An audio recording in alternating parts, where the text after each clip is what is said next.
Welcome to It Takes Two. I'm Blair. I'm Chris. And today we'll be talking about Love and Marriage Huntsville, Season 10, Episode 6. We need you to subscribe, like, share, comment, all the above. You ready, Blair? I'm ready. Walk us through this episode, please. Tisha stormed out of the conversation with Nell. Then she ended up coming back.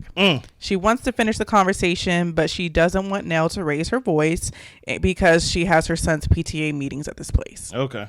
Tisha explains that she's been dealing with a lot with rumors about her marriage and she's tired of it. It has caused a lot of problems in her marriage up to this day. Nell appreciates her being transparent and that actually softened her heart towards Tisha. Nell could have said that she was a friend instead of a mentor when that whole situation was going down, but she is a certified mentor. She is a life coach. What are your thoughts on this weird scene?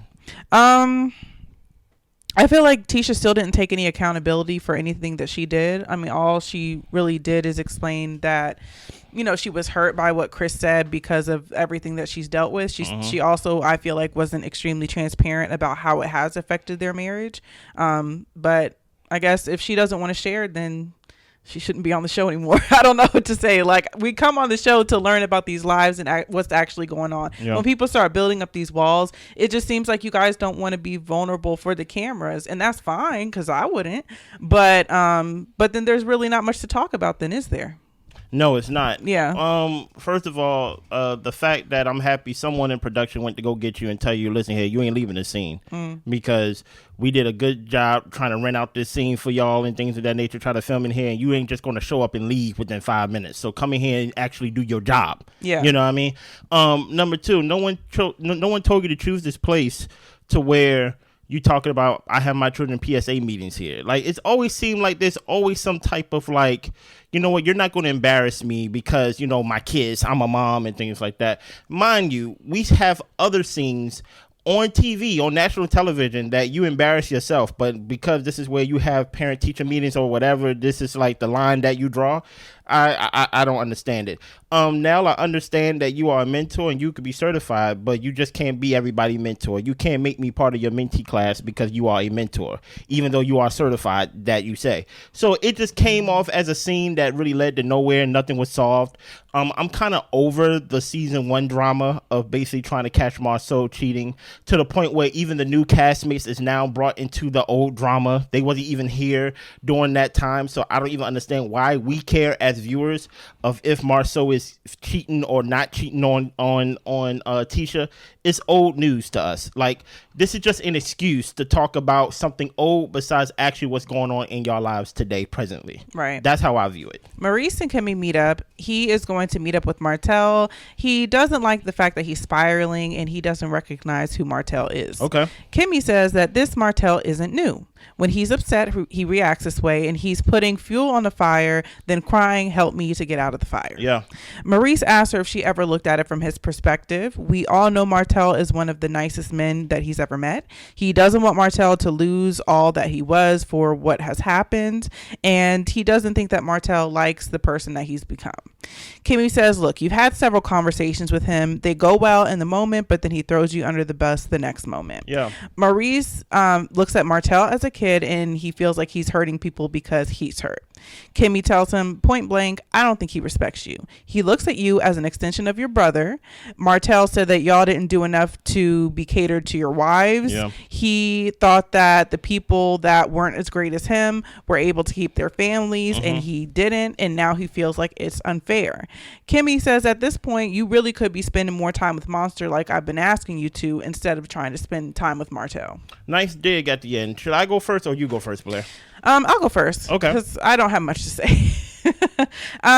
Maurice, you could stand to listen to your wife sometimes. I think in this moment, she was giving you a nugget of truth. Yeah. And you have seen the pattern of having conversations with Martell and them actually leading nowhere and making no impact on him.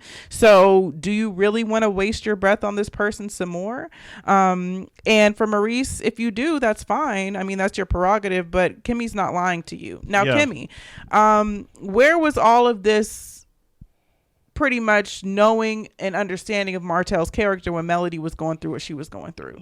Good question. I mean, she was going through a rough time with this man. He put her through the ringer, and all Kimmy could say was, he's a nice guy. That's literally what she said. That's a quote. And I feel like I understand that they were in a rough situation to where Mel was going back and getting back with Martell and leaving Martell, and as friends they may have been trying to play the middle in some type of way. Yeah. But at the end of the day, he was treating that woman horribly and doing horrible things to affect their marriage and their family, which caused it to be where it is today. Yeah. So I hear Kimmi. I appreciate her speaking truth at this moment, but it still is kind of muddied by the past a little bit in my eyes.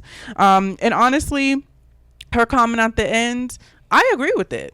I mean, maybe it wasn't the right time or the right place or the right way to share the message. But I do think that, Maurice, you are so worried about enlightening Martell, where you should be spending time with your child. I mean, your stepchild apparently didn't feel a good connection with you. Do you want to have a good connection with Monster? And not to talk about Monster necessarily, but I don't know if it's the cameras or what it is, but Monster seems like he could use some boosting of some confidence from his father. Okay. Just in the way that he shows up on screen. So yeah. I'll take that as cameras. I don't know anything personally about. And the only reason I say that is because when he's on camera, it seems like he's like afraid to talk, or he doesn't really, want to like lift his head up and hold conversation. And like I'm saying, he's a child. Like, I don't really know anything of what's going on with him, but I think he could benefit from his father spending time with him. Yeah. And to me, I take that more as cameras, because Jalen the same way, and he's 28. You get what I'm saying? Yeah. So it's like, maybe, like I said, they have more experience in being filmed besides being brought in as some type of, you know what, we need a story. Jalen, come in here and say you don't respect Maurice. That's fair. You get what I'm saying? Monster, you don't really be here at all. Actually come in here and basically be a storyline for us. To talk about the end part with Kimmi could use her own advice, in the sense of, even though things could be actual with the whole he should spend more time with Monster, it's evident that he don't respect you, so he ain't gonna listen to you. The same way as you use that example of, hey, you're not gonna get through Martell because he don't respect you, even though you can be right. Saying that in that way, and basically at the end to basically land your point, it's going to fall on deaf ears with Maurice. So I don't even know why you're wasting your time with that. Also, Kimmi, to criticize you again, right? There is something to empathy and sympathy that you did not show while Melody was on the show, right? To the point where she is getting revenge pee on her and things like that, threatening and things like that, the way he's getting arrested. And all this time, you decided to still see the good in Martell until it landed right on your front doorstep. And you don't get credit for that from me, at least, right? Because now all of a sudden you're yelling from the mountaintops that Martell hasn't changed. This has always been Martell. Martell isn't like, so my thing is, he haven't changed since when? He haven't changed. Like my thing is, like, he's been the same Martell since day one. This whole idea that Maurice is trying to sell us, which I'm not trying to buy. I'm not a buyer of this, to where, you know what, he's the type of guy to pray with you, and he's the type to do this, and he's the type to do that. If you want to know how a man really treats someone and where his respect level is, see how he treats his wife. See how a woman treats her husband and things like that, because there's no one that's going to be closer to them. So my whole thing is, if you see the pain and basically the stress that he willing to put Melody through, to the point where neither of them can post their kids online because of his actions, now all of a sudden you're like, you know what, I don't want all the good of Martell to go to waste. It must have happened, or at least the good of Martell, at least for them to see, must have happened before they started filming. Because literally we started episode 1, season 1 with the whole infidelity of Martell and Melody. So I just need to know when and where was the good with Martell. Yeah. Literally, we seen from season 1 where Marsau was warning him about 2 phones, warning him about, hey, don't lose your marriage, warning, don't lose your family and things like that. What you're doing, you're going down a bad path. So this whole idea of another excuse of not to talk about y'all own lives, to talk about what's going on in your household. Now, instead of talking about that, you want to be mentor. Everybody want to be a mentor and like a counselor to somebody. No one asks you to be a counselor to Martell Maurice, especially, which is weird to me, you are the big brother to Marsau. And he's talking about your brother and your sister-in-law. So I don't really understand the need to try to play the middle guy when it's actually time to actually be on side of family. Like, you don't talk against family like that. That's just my opinion. Yeah. So Tisha tells Marsau about the meetup she had with Nell. Yeah. She didn't recall getting in Chris's face, but she didn't like the NDA comment. Marsau, does what he always does, which is pretty much tell Tisha about herself, and says, you do tend to talk like men like they're your husbands. Yeah. Tisha said that she ended up apologizing. I didn't see it. Maybe they cut it out. I definitely didn't see it. I don't know. But the ladies wanted more transparency, and at this point, neither one of them know what they need to be transparent about. Yeah. Tisha finds it easier to communicate with Destiny and Kimmi, but Marsau thinks that she needs to watch what she says around Destiny because Destiny is friends with a lot of people, i.e., Martell. Tisha thinks that marriages and kids should be off limits in conversations, but every single time we're in a confessional, it seems like Tisha got something to say. So I don't know what code we're going by for real.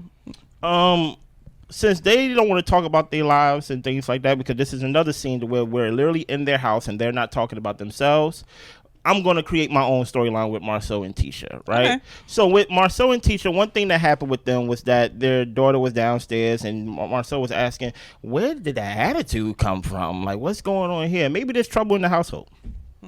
Maybe the rumors are correct. Because my thing is, if y'all don't want to be forthcoming in the actual show that y'all get paid for, then guess what? You actually empower the blogs to actually come up with opinions on their own, to actually start digging for lies and truth. So it's like, when I saw the scene to where he's in the confession with his daughter, and basically I thought it was funny to where she's basically like, he was here, but now he's there. I made a joke with my wife saying maybe because he's being a father figure to Jalen and he's missing out on his own kids. Maybe, you know what I'm saying? But my thing is, this scene shouldn't have been talked about Destiny. It shouldn't have been about Nell and basically how crazy she is and things of that nature. Of course, another chance for Marsau not to defend his wife in any way, to where she's like, Nell said that I was in Chris' face, and he said, well, you kind of was, you have a habit of actually putting your foot in your mouth, basically. I'm paraphrasing. So it's just like, what was this scene about? Yeah. Basically a filler. And the thing is, this is what they tend to do. They have to rehash scenes with their partner in order for them to get their partner's like perspective on things. But I feel like the piece about the daughter and the hair care line and all that type of stuff, like that is nice to see,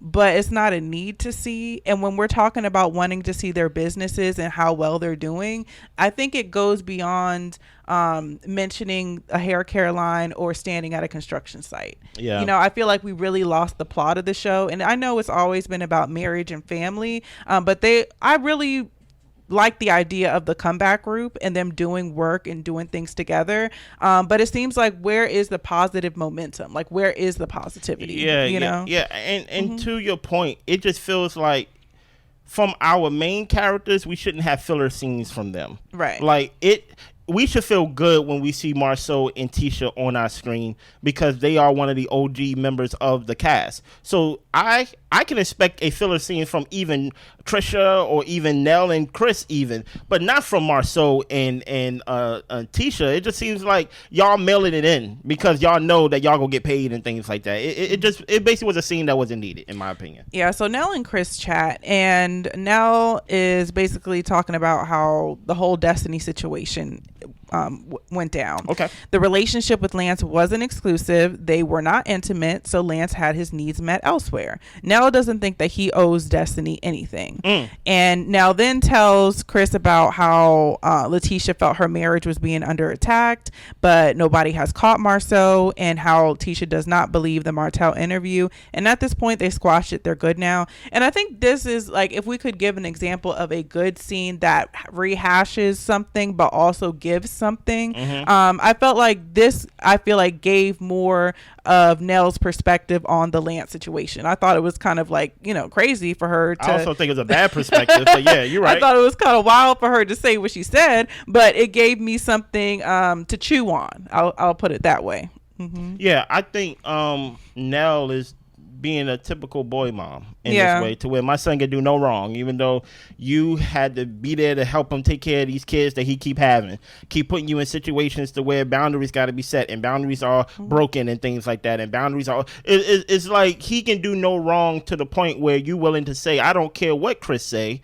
I'm going to be there for my son. You get what I'm saying? At some point, when Chris basically was telling Nell, or rather telling Lance in his office, that, hey, there comes a time where you got to step up and actually be accountable for what you are doing, and be a father, be a man, and things like that. I feel like it's kind of hard to do that when Chris is trying to put a fire under a son that he did not birth, and things like that, or rather contributed to birthing. He's trying to put a fire under him, and then Nell is coming with a bucket of excuses that's that's water. Yeah. You get what I'm saying? So I'm not saying that he owes Destiny anything, right?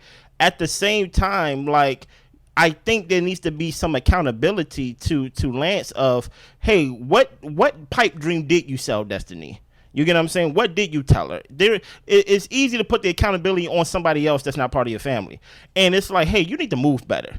You need to treat women better, because now you are a woman too. And if you was in that situation to where this is actually a complicated situation, you wouldn't like it either. And I agree with that. I feel like with Lance, with what he's going through, and I don't know what he's going through, but from what we're seeing that he's going through, struggling with being, it seems to be like the full-time parent and with this child. Where the mother at? You would think that with the business that you own, everything that you have going for yourself, that when it comes to dating, you'll be intentional in that as well. And I feel like the way that he has moved, it seems like he's just been doing and hanging out and dicking down or whatever he wants to do, which is, according to Nell, he's a man, he's going to get his needs met. But if you are really trying to date and talk to somebody intentionally, and in my opinion, like, grow a family with somebody to where you guys can share responsibilities instead of things kind of being a little bit janky to where your dad is telling you to talk to Martell,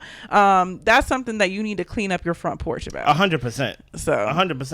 And to your point, it just shows the difference of parenting. Or like, Nell feels like that Lance doesn't owe Destiny a conversation.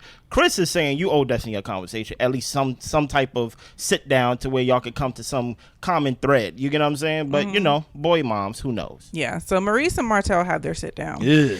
Martell said that he's trying to stop playing around and take things seriously with Arion. One of his goals is marriage, but no time soon. Maurice asked him if he's in a good space because he's had a rough couple of months, but Martell doesn't think he's had a rough couple of months. Maurice says, I asked because I'm concerned. I think you played the villain so long that you've become the villain, and there was a good side of you.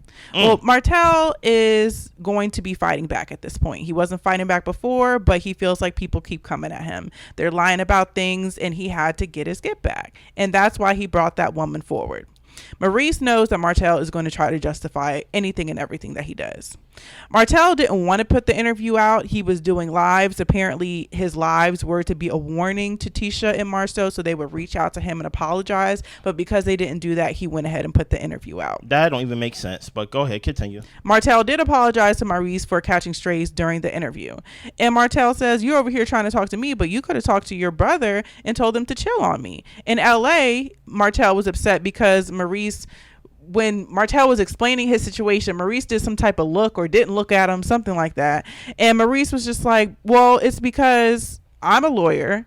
I know your lawyer didn't tell you to come out here and explain and spread all your business when it comes to this situation that you're going in with court. So Maurice just essentially thought it was dumb that he was talking about the situation. Okay.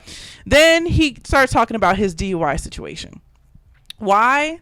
I have no idea. Me neither. Well, actually, I actually do know why. Why? Because when he was asked about it at the reunion, he didn't have his story straight. So now this is his opportunity. This is an opportunity to actually redo what was said and to add a little bit more details to make it more believable. Because when he was asked about it at the reunion, only thing he had to say was Kimmi was with me. But now that he actually got time to actually got the reaction from everybody to read what everybody's saying, he now got to add a little bit more spicy to the story. Let's hear this story. Okay, because Martell didn't ask him about this. No, he didn't. He definitely volunteered this information. Yeah. So the night of the DUI, he was at Black with Kimmi. Yeah. They left Black together. They went to his office. Then they left his office at the same time. Kimmi went home. He went to go hang with a couple of friends or meet up with a couple of friends, but he was right around the corner from the house. He ended up hitting an animal, a tree, and a pole. But the animal ran away. And Martell starts cracking up because he sounds like his 9-year-old.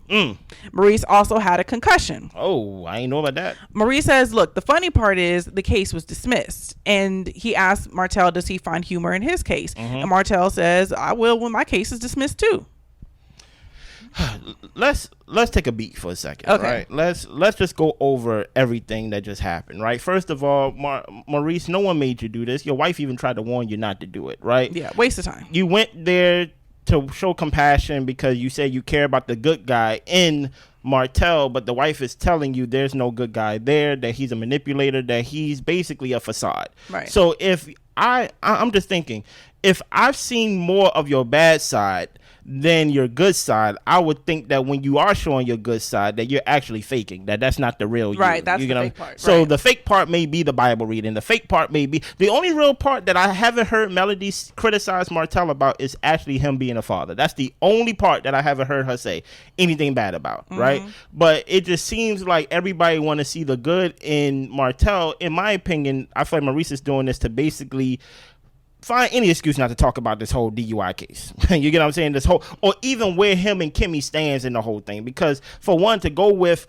we was at Black, right? And then we left together because my car was at the job. So we went back to the job, and then we left at the same time from the job, but I didn't go straight home. Okay, well, that means that at some point y'all wasn't not together. Right. So, like, that's why I'm like, he's trying to do these word vomits and things like that, hoping we get caught up in between. So, at the point to where you did not come home that night, right, y'all was not together. Right. But he had to get a story straight from the reunion to now. Yeah. So, now he said, I hit an animal. Mm-hmm. Okay, usually people say I hit a deer or things like that, but I hit an animal, and then, I hit a tree, and then I hit a pole, and then I got a concussion. Is it possible that you was hitting an animal, and then that went to a tree, then hit a pole, and then you got a concussion? Maybe because you was allegedly drunk and going too fast? Because I don't see how you hit an animal. I'm like, how fast were you driving? Maybe too fast because he was drunk, allegedly. You get what I'm saying? So that's why I'm like, I don't even understand why, for one, you came in there with this moment to talk to Martell trying to save his soul or whatever. But now we're talking about you. And it also doesn't make sense because that next day, Kimmi went to his office to look for him. This is Kimmi words. So the thing is, but you guys left the office at the same time, so why would she go to the office thinking you're there when y'all both saying you're about to head home? I don't know. Maybe because she's like, that's the last place that he was. Yeah. When before they separated and things like that. Yeah. So but the whole point about it is the story, even with the more details that we got from the story, it still not doesn't clear. make no sense. No, it's still not. And truth be told, I don't even care no more. Yeah, it got dismissed. So that's all that Maurice cares about. So. Good for you. Okay. because the evidence proved that it, I'm like, all right, brother, I hear you. Yeah. Well, Martell isn't being nice anymore because people don't care about his feelings, Yeah. and he doesn't like people to lie on him intentionally. Maurice thinks the video he put out was a lie because most of it was not true. I thought that was an interesting choice of words. Especially from a lawyer, right? Yeah. What part was true? I'm about to say, why not say it wasn't true? Right. Say the whole thing was a lie. Yeah. Martell said, I was there. You slept with her. Then Marsau did. She wanted to sleep with me, but I told her no. And then Maurice says, well, you said you were out gambling. So how were you there at the same time? And Martell says, well, I was gambling and I was also there. And then Maurice starts asking him, what color was the room? What color was the carpet? What did my D look like? And then that makes Martell all flustered because, man, I'm not about to answer no questions like that. So at this point, so Martell brings up how Marsau flew the girl in, and he's like, you don't remember that? And Maurice says that he doesn't know what Marsau was doing. Thank you, big bro. That doesn't sound good either. Bro. Like, if you guys went to Vegas for a guy's trip and you were all hanging out, would you not know if there was a woman hanging around with y'all, and where did she come from? Of course. So, yeah, you're choosing specific words so it doesn't seem like you're lying, but it sounds like a lie. Of course. It sounds like a lie. So Maurice thinks Kimmi was right, but that's pretty much what it is. But Martell tells him essentially, look, you're an attorney. If I'm lying, sue us. But basically, Martell had to end the conversation. Yeah. Because Maurice was in prove it mode, basically in lawyer mode, basically like, you know what, I'm going to basically question you and things like that. And he was like, you know what? You're a lawyer, right? If you don't have a problem with anything that I said, basically, sue us then. Yeah. You get what I'm saying? What is your thoughts? Do you have any more thoughts on this scene overall? Really nothing more than I was originally saying. I mean, it's true. Martell doesn't respect you. He laughed in your face when you were talking about your whole accident. He also thinks that you need to be talking to your brother, and it's clear that he does look at you as an extension of your brother. Yeah. And you guys aren't friends. So I get Maurice trying to come in here on his high horse or trying to have some type of empathy for Martell. It definitely was a high horse. But Martell does not believe he needs empathy because he thinks he's justified. Yeah. So here's the thing about it. 100% your point. how do we get to what do my D look like? Yeah. Like I'm just like, I know you didn't wake up like thinking you would ask this man this today. There's no way. There's no way while Maurice was preparing his sermon and getting his stuff together, trying to basically save Martell's soul and things like that, because he feels like all the good that Martell have done, it should not go to waste. And I'm just like, sure. I really don't understand this family dynamic. I don't really understand any relationship on this show. Every relationship is questionable to me. Y'all are brothers. Y'all not even half brothers. Y'all are brothers. I'm talking about Marceau and Maurice. I wish someone would talk about my brother and my sister-in-law the way that Martell have done. And it just seems like Maurice is willing to turn a blind eye to that, even turn a blind eye to the things that were said about him. And I'm like, what's the benefit? Like basically, why are you doing that? Is there more information that's actually more damning? So you're trying to play nice to Martell? I'm like, there is no reason to try to be friends with this person. For you coming against the family name, I would think that it'd be like, you know what? It's on sight when I see you. Yeah. You get what I'm saying? But this whole trying to talk to him, trying to reason with him to the point where you're trying to actually have a man-to-man conversation, and you know what he does at the end of it? Or in the midst of it, he laughs and says, and compare your story to his 9-year-old that's lying to him. And then he tells you, sue me then. Sue me then. You should have hung out with Monster, okay? Right. Because it really was a waste of your time. But, you know, it is what it is. Marcel, Kimmi, and Maurice all get together, and Maurice lets them know that he met with Martell. Yeah. He cares about his mental health. And Marceau says, F his mental health. Pretty much. Maurice wants Martell to get back to how he used to be, but Marceau tells him, look, he's always been this way. He just wants to fight. Yeah. Maurice wants to have a guy's outing where people can take accountability, and Marceau lets him know, look, I'm fine with how things are with Martell. Martell is fine with how things are. So there is not going to be a coming together moment in us moving forward. This is where it's at, and this is what it's going to be. You have any thoughts on this? I think that it's just so interesting to me how nobody had empathy for Mel when she was going through what she was going through, but everybody can see that he's a terrible guy now. I just cannot get over that, because he's been a terrible guy to this lady, but now that it's directed at y'all, now y'all actually take a stand for what's right. It's very interesting to see. It's phony. Yeah, it's very interesting to see. It's phony. But then when it comes to the whole accountability situation, Maurice, is that not your brother? I don't understand. I get it. I mean, if you grow up with all them siblings, even not all them siblings, sometimes siblings just aren't necessarily that close. Yeah. And you may not want to go to bat for them, so to speak, but on this public stage and this man making all these accusations, why are you over here sitting talking about Marceau needing to take accountability? Why are we having that conversation? If we're being honest, Marceau really didn't say much to or about him. It was Tisha, throwing the accusations out there. But according to Tisha, she was telling the truth. So if everybody's telling the truth, then what are we mad about? What am I taking accountability for? And my thing about it is Tisha, even though Tisha is not showing up to work, I got to give Tisha her respect. She went on YouTube Live with Carlos and didn't hold her tongue. Yeah. You get what I'm saying? So even if she did say it on the show and they may have edited it out, she said, I'm going to say it live to where you can't edit it out. Yeah. So I'm like, she's willing to put a name, face, all the above to what her words are. So I don't even understand this whole accountability thing. And my whole thing is this. Stop making Martell. I actually think, I don't know why I believe this, because I say this every season and I'm proven wrong every time. This have to be Martell's last season. Like, it just have to be. It feels like we're really trying to squeeze as much out of this lemon as possible. There's nothing to Martell. The girl can't come on the show. The kids can't be shown. We don't know what he does for work, because we don't know if he's like certified and things like that. Well, we know for sure he doesn't have a builder's license. So it's like, we know that much for sure. What is Martell's story outside of this? And once this is over, don't let this go on like the same way as y'all trying to let this Marceau and Tisha cheating thing go on from season 1. We don't really care about Martell when it comes to this whole love and marriage Huntsville thing. So I'm hoping that whatever Maurice is trying to plan and things of that nature together, I'm hoping they can dead it and move on. And if I'm gonna be honest, even with the previews, I'm getting tired of Ken. I actually forgot Ken was on the show. Put up or shut up. I mean, seriously, this lady don't want to marry you. Yeah. Now he's talking about he don't want to marry the lady.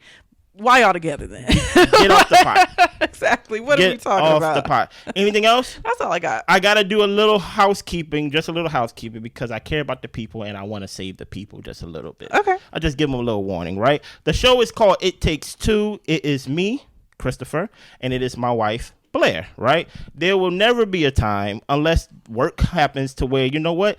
I don't like seeing Chris. Let me just see Blair. Not happening. It's not going to happen. Yeah. It's never going to be a time where I don't like Blair. Let me just see Chris. There's times to where one of us may have to work, and guess what? One may have to step in for the other, but that will never be a permanent decision. Mm-hmm. So don't come on this channel talking about some, I don't like him or I don't like her. I just like him or I just like her, because she's going to send you to the abyss. I'm trying to be nice here. She's going to send you to the abyss. Anything else? Agreed. Okay. Y'all be good. Bye.